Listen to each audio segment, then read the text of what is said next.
ఇప్పుడే జీ5 app download చేయండి. చూడండి మీ ఫేవరెట్ టీవీ షోస్ ఎప్పుడైనా ఎక్కడైనా. ఈశ్వరి, ఏంటిది? నువ్వు చేసిన వంటలు తిరిగి ఇవ్వమని అడగటం నీ హక్కు. వెళ్ళి అడగమ్మా. అది కాదు పెద్దమ్మా. ఇప్పుడు నేను నా హక్కుల గురించి ఆలోచించాలా లేక ఆయన పరువు గురించి ఆలోచించాలా? ఇప్పుడు నువ్వు ఆలోచించాల్సినవి అవి కాదు. నువ్వు ఆలోచించాల్సింది ఈ టెండర్ ఎలా గెలవాలా అని. అది కాదు నానమ్మా. ఆయన ఇప్పుడు 10 మందిలో ఉన్నారు. అక్కడికి వెళ్ళి మీరు తప్పు చేశారు, నా వంటకాల్ని దొంగతనం చేశారు, నా వంటకాలు నాకివ్వండి అని నేను అడిగితే 10 మందిలో ఆయనకి ఎంత అవమానం. నా లక్ష్యం ఈ పోటీలో గెలవడం, ఈ టెండర్ గెలవడం, అంతేగాని ఆయన్ని అందరిలో అవమానించడం కాదు. నువ్వేమైనా కావాలని చేస్తున్నావా? పరిస్థితి ఇంతవరకు తీసుకొచ్చింది రుద్రే కదా.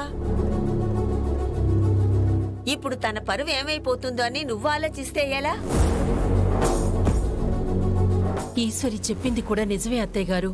రుద్ర ఇలాంటి పని చేశాడని ఈశ్వరి కూడా అందరిలో రుద్రని అవమానించటం కరెక్ట్ కాదు. మరిప్పుడు ఏం చేస్తావు ఈశ్వరి?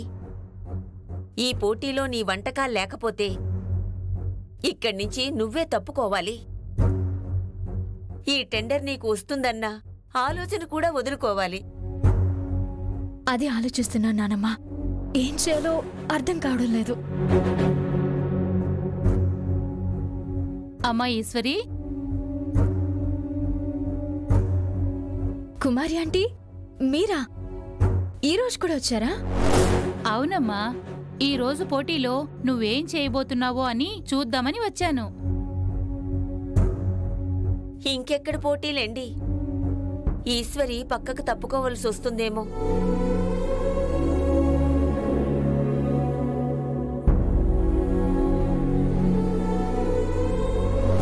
అదేంటమ్మా, ఏమైంది? ఎందుకు తప్పుకోవాల్సి వస్తుంది? అసలేమైందంటే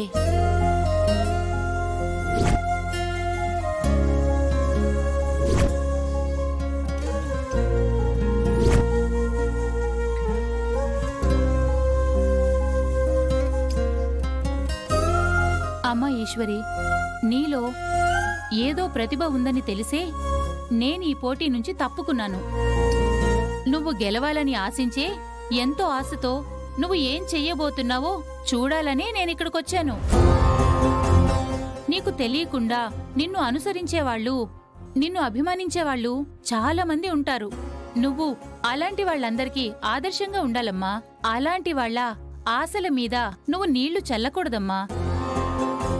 జీ5 యాప్ డౌన్లోడ్ చేసి అన్ని ఎపిసోడ్స్ పూర్తి ఉచితంగా చూడండి.